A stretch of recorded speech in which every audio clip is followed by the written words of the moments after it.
Ladies and gentlemen, in just 2 nights, we begin something historic in the land of college football. It is officially postseason time. We're at the college football playoff. We are previewing the first round games today. All of them. All 4 games. Indiana, Notre Dame, SMU, and Penn State, Clemson, Texas, and of course, the big one at the shoe. Is it being taken over by Tennessee fans? I have no idea. Tennessee Volunteers and the Ohio State Buckeyes. And I'm going to go out of order on the games because I want to talk about that Tennessee game so bad first. Um, I really want to get into that game. But as a college football fan, man, I'm just so excited. I'm fucking pumped for the college football playoff. And these games, I'm excited for all of them. Fuck the NFL for having to rain on the party and not only have just 2 games, but 2 really big games on Saturday with the Texans, Chiefs, and the Steelers and the Ravens. So fuck the NFL, but I'm gonna be doing 2 televisions on Saturday. It's gonna be quite sick. We're gonna go over these games. We're gonna talk about the best matchups. And how I think everything is going to go down and why I think it's all going to go down. So I'm very pumped. I appreciate you all joining me here tonight. It's a big week for sure. It's a big week for if you're a sports fan, if you're a fan of college football, if you are a fan of the NFL.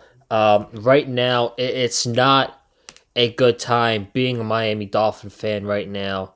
But thank goodness for college football because I'm really I'm locked in. I'm locked in. I'm putting bets in for everything. Going down to Atlantic City tomorrow night and all that. I'm locked in, man. I couldn't be any more excited. And if you haven't already, be sure to go ahead and check out the first video I did, my playoff predictions.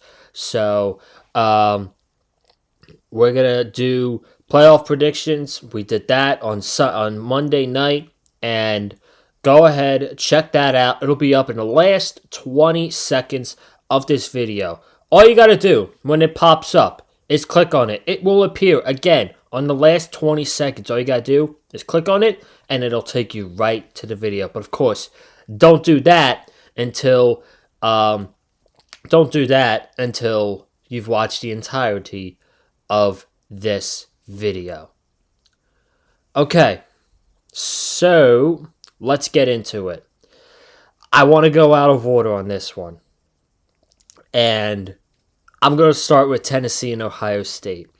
And I believe, in my honest opinion, this is the most hyped up college football game of the season. And in my opinion, Tennessee has the capability to go to Columbus and pull off the upset. Do I have a change of thought on this game? On Monday, I said Ohio State was going to win. I might have a change of thought. I don't know. I'm trying not to pull the trigger because I don't want to. But I'm thinking of having a change of thought on this game because, man, the way the weather's going to be, it's going to be snowy and 32 degrees. And what do you need to be successful late in the season? You need a good defense and a fucking running game. And Tennessee has both of them. And Ohio State only has one of them. You would think with Ohio State having Quinjon Junkins and Travion Henderson that they would have a top 5 running game, that they would have an awesome running game. They do not. In fact, let's go through stats. We're gonna go matchup for matchup here. Tennessee has a top 10 offense and a top 10 defense. Tennessee's offense is ranked 8th overall, and Ohio State's defense is ranked 1st. So Ohio State has a really damn good defense, and they've shown it on their resume this year when they played Penn State. They held Oregon to 32 points. They gave up a lot of points to Oregon, but Oregon is the best team in college football, no doubt. Tennessee's passing game is ranked 62nd in the nation. They are starting Nico Iamaleava. He doesn't have a lot of experience, but that's expected. He's been in the system for like 2 years now, but they don't rely on be like, hey Nico, go win us the game. You need to be the person to go win the game. That's not how they roll. 2 years ago, that's how they were with Hendon Hooker. That's not how they are now with Nico. And Ohio State's passing game is ranked 2nd. They've got the best safety tandem in the nation with Caleb Downs. He is unbelievable. And then rushing, Tennessee's 9th, Ohio State's 7th. So that is going to be where I think that's going to be the difference for the Tennessee offense against the Ohio State defense. But really quickly, let's talk Ryan Day. There is an immense amount of pressure on Ryan Day not only to beat Tennessee on Saturday night, but to win the national championship. And this could be a disadvantage for Ohio State to play at home after putting up 10 points against Michigan, who could not complete a forward pass, and they got booed out of the building, and you had the whole flag fiasco. It might not be the best case scenario for Ohio State to play at home because those fans can get rowdy. If they are not coming off to a fast start in the first quarter, like if they are down 7-0 or their offense is really slow, you will hear the Boo Birds out and early in Columbus, Ohio on Saturday night. That is for damn sure. And the pressure on Ryan Day is crazy because Ryan Day only has 10 losses as the head coach of Ohio State. But you look at those losses, a lot of them have been to Michigan, and they've been in the playoff. And, of course, he lost to Oregon. But if Will Howard slides earlier, if he's aware of the situation, Ohio State probably wins that game. So I might give them a little pass on that one. But,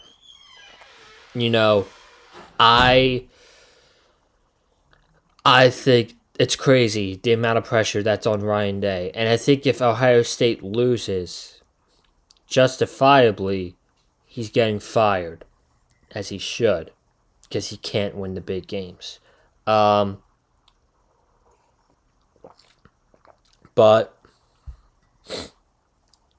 it's going to be rowdy.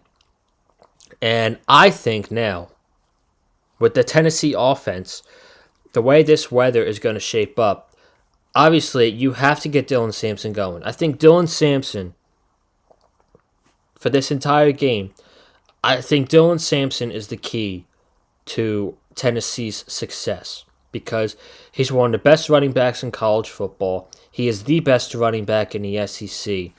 He's had an unbelievable season. If you do not stop Dylan Sampson, guess what? Ohio State, it's over. And Michigan's not good. Michigan was able to run the ball on Ohio State a couple times. And they've got a solid quarterback in Nico Iamaleava. Now, something that's been developing with Nico throughout the college football season has been the deep passes and not being able to connect on the deep pass, being able to connect on a couple of them, but more than likely not. When he does connect on them, it is between the numbers. It's inside the numbers. So that is something that Ohio State is going to have to keep an eye on for sure. Tennessee, they've got some solid receivers. A lot of them are banged up, but you were granted the rest for that reason, and we'll see how the Ohio State corners, how they defend Thornton and Brew McCoy and Squirrel White. We'll see how they defend them. That's not the matchup for the receivers. We'll get to that in Ohio State's for Ohio State's offense and Tennessee's defense. I feel like this is the big game where I go over the stats, the matchups, because I do think the matchups in this particular game, they do matter. And it particularly matters with Tennessee's defense and Ohio State's offense. I don't think the game is won with Tennessee's defense, with Tennessee's offense and Ohio State's defense. I think Tennessee's offense, though, they will get their moments. The big thing is going to be Dylan Sampson. If Ohio State stops Dylan Sampson, you're putting Nico Iamaleava on the road in Columbus in obvious passing situations. That's what you want. And you want him to feel the fire. And if I'm Jim Knowles, I'm throwing the kitchen sink at this Nico Iamaleava. Make him confused. Throw him off his game. And see how he reacts. If I'm the defensive coordinator, if I'm Jim Knowles, I'm throwing the kitchen sink at Nico Iamaleava. Now, for Ohio State's offense, if I told you in the fall, the beginning of the fall, could I trust Will Howard to potentially win me a national championship? I would say, yeah, sure. With the amount of weapons he has all over with him, you've got Quinyon Junkins, you've got Travion Henderson, Jeremiah Smith, Carnell Tate, not bad, Emeka Ibuka. All those weapons. Can you win a national championship with them? I'd be able to trust Will Howard. Now, after watching him the past couple weeks, watching him against Penn State, watching him against Nebraska even, watching him against Michigan, I don't trust Will Howard. I don't trust Will Howard. I don't trust Chip Kelly. If I was an Ohio State fan, I wouldn't trust them. And Ohio State does not have a good running game. Shockingly enough, let me go to the stats for that.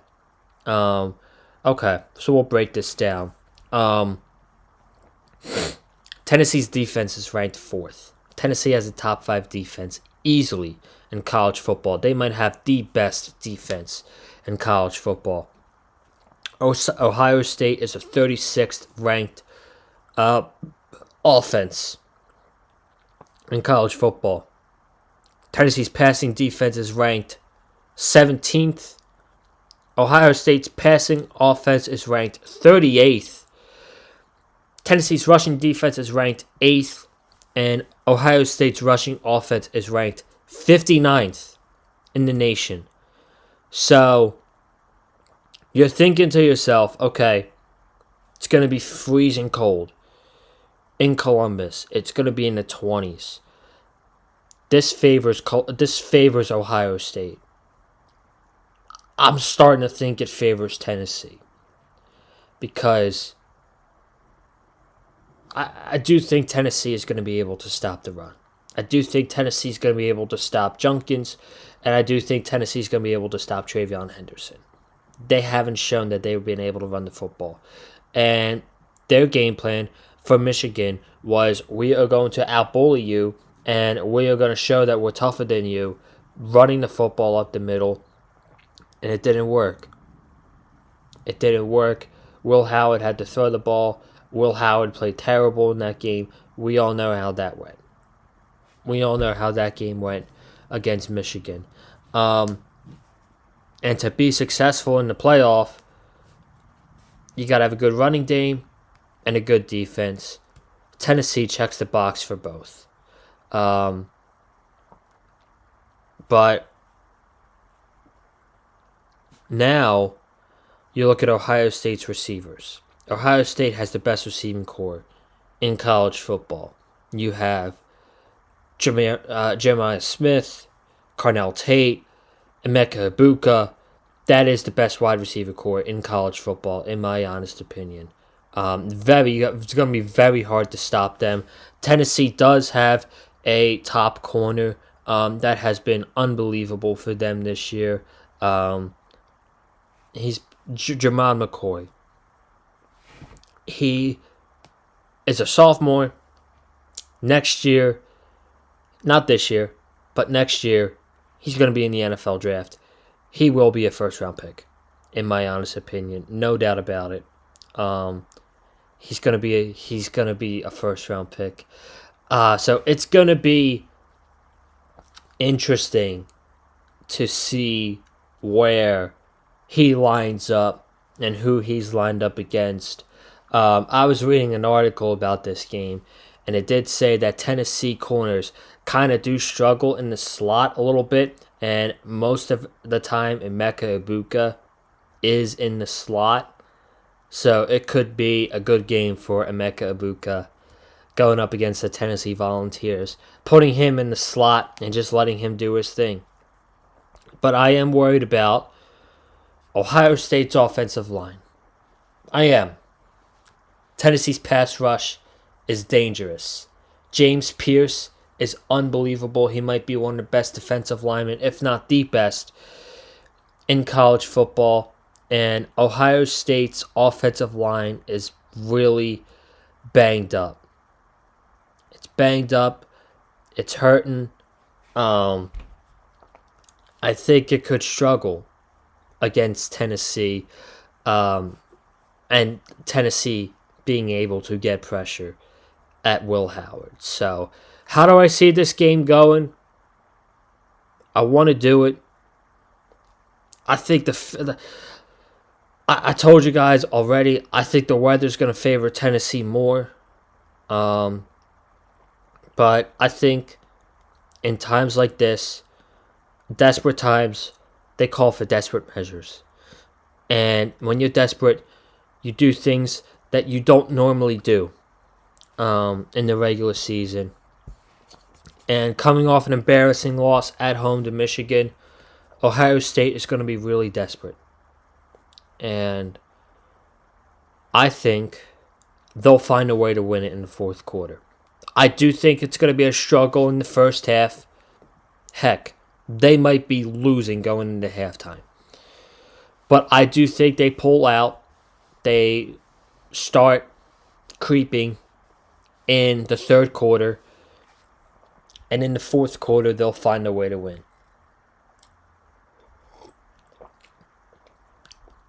This spread is set at 7.5. I honestly think that's too much.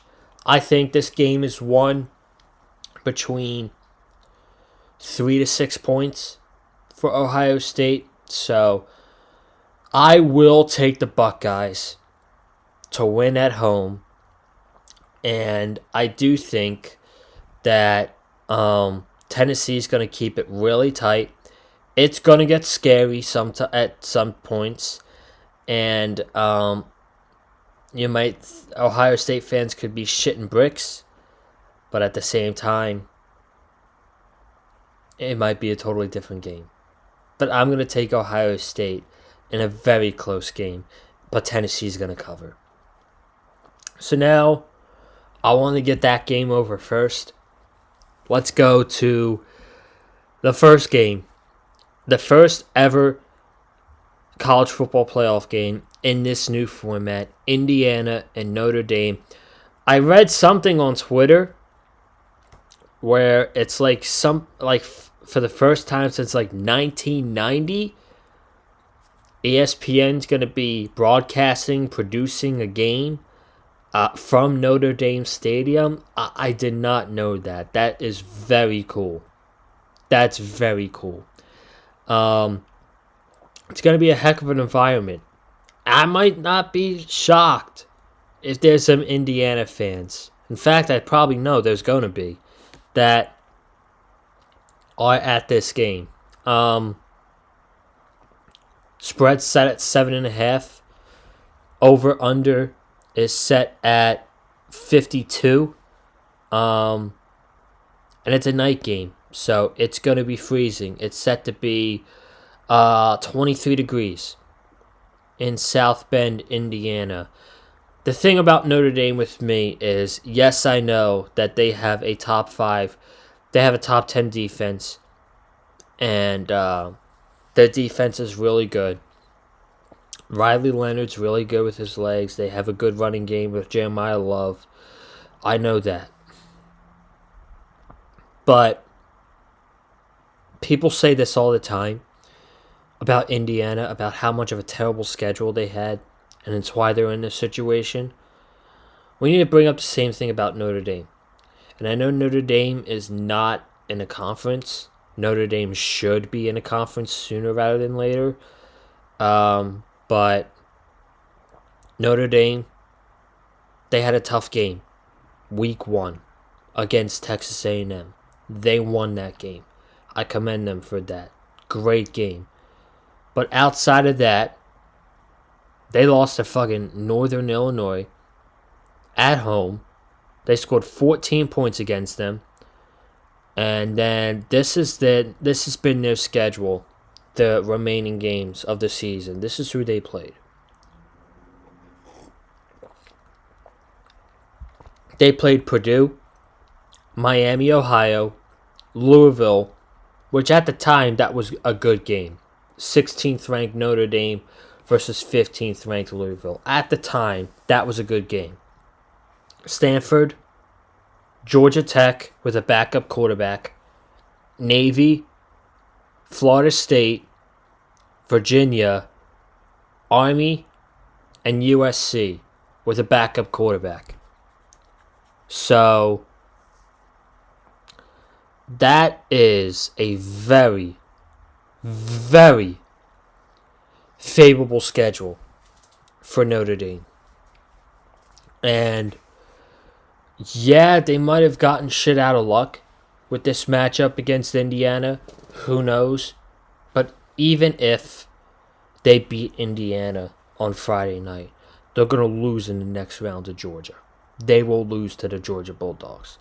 But I think they're going to lose to Indiana. I think Indiana could get the running game going. You don't want to put Curtis Warwick in situations like you did against Ohio State. And if you watch that game against Ohio State, the special teams killed Indiana. Muffed punt by the punter. Punt return in the third quarter by Ohio State. That's the game right there. That punt return right there, that's the game. Those two plays, that's the game. So, I do think that, I do think that Indiana can have success running the football in this game against Notre Dame. I do. I think they could get it going. I think they could get it going with Justice Ellison and Tassan Lawson. I think they could get it going. Curtis Warwick, obviously, we know he's a very good quarterback. Top 10 in college football. We know he can sling that football. But I think the running game can get going for Indiana. And if it doesn't, you can rely on Curtis Warwick to be able to go out there and throw the ball 30 times and win you a game. Can the same thing be said for Riley Leonard? We know Riley Leonard's good with his legs, but do I trust him with his arm? I don't think I do. Indiana has a top 10 defense in college football as well. They have a top 10 defense. You look at their stats. In fact, let's look at it right now. They have the second-ranked defense in college football. Their passing defense is 9th. Their rushing defense is number 1. And Notre Dame's rushing offense is 10. So that's actually going to be a must-watch thing throughout that game. Can Jeremiah Love get it going against Indiana's rushing defense? If you have to put this game in the hands of Riley Leonard, I think Indiana's going to win this game. And I actually do think Indiana is going to win this game. I think if there's going to be a team who pulls off the round one upset, it is going to be the Curt Cignettis and Indiana Hoosiers going on to the Sugar Bowl and playing Georgia.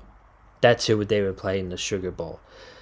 Speaking of Penn State, I feel like I really don't need to do too much analyzing on these two next games. SMU, Penn State. That's the 12 o'clock game on Saturday. It's on TNT, okay? Just want to tell you. So when you're looking on Saturday morning and you're like, oh shit, I don't know what channel the game it's on TNT. That's where this game is going to be played. But Happy Valley is going to be fucking unbelievable. And I know they're playing SMU. And SMU is no slouch. But man, I wish this was a night game. I really wish this was a night game. I wish they made... If I was in charge of this, I would have had Tennessee and Ohio State on Friday night. I would have had Indiana and Notre Dame, or I would have had Clemson and Texas at 12 o'clock. I would have had Indiana and Notre Dame 4 o'clock, and I would have made this game prime time with the whiteout. It still is going to be a whiteout, but it's going to be played at noon. And the high on Saturday in Happy Valley is going to be a whopping 30 degrees. So, I tell you this. SMU's offensive line has never gone up against, this season at least, a defensive line like Penn State's. Abdul Carter is a top 10 draft pick in the NFL draft this season. That man is a fucking monster. And I think they're going to be able to shut down the run with Brashad Smith and Kevin Jennings with his legs. I do think Kevin Jennings can throw the football. Absolutely. We saw it in the ACC championship game against Clemson. I think this Penn State defense is going to overwhelm SMU. That's just my honest opinion. And I don't... Is SMU really ready for the moment? It was 43 degrees in Charlotte when they played in the ACC championship game. And they looked cold. They looked really cold. Are they ready for this weather in a hostile environments like Happy Valley at Penn State? I don't think so. And with Penn State offense, it's really simple. Their number one thing is going to be running the football with Nick Singleton and Travion. What's his name? Allen. I know 13. Katron Allen. Okay, I don't know why I said Katravion, but Katron Allen and Nick Singleton. That's going to be number one. It's going to be running the football with them. But also, they sprinkle Tyler Warren into the running game. They have Tyler Warren from read option. Tyler Warren's under center and takes it right up the middle. That man is different. That man is probably the best tight end in college football. Penn State's receivers are They're kind of average in my opinion. So, those are the three big heads right there. Katron Allen, Nick Singleton, and Tyler Warren. Can SMU stop that? I don't think so. I'm going to take Penn State to win. I'm going to take Penn State to cover. I think that, this could be, if I'm saying there's going to be one ugly game in the first round, I will say this is it. And the next one could be kind of ugly too. Clemson against Texas. Now, I have to be honest with you on this game. Out of all the games that are happening, the one that I've studied the least for has been this game. Just because when I saw the matchup, I'm like, that's not a good matchup for Clemson. I saw the writing on the wall immediately. Clemson against SEC teams this season, they lost 34-3 to Georgia. They lost 17-14 to South Carolina.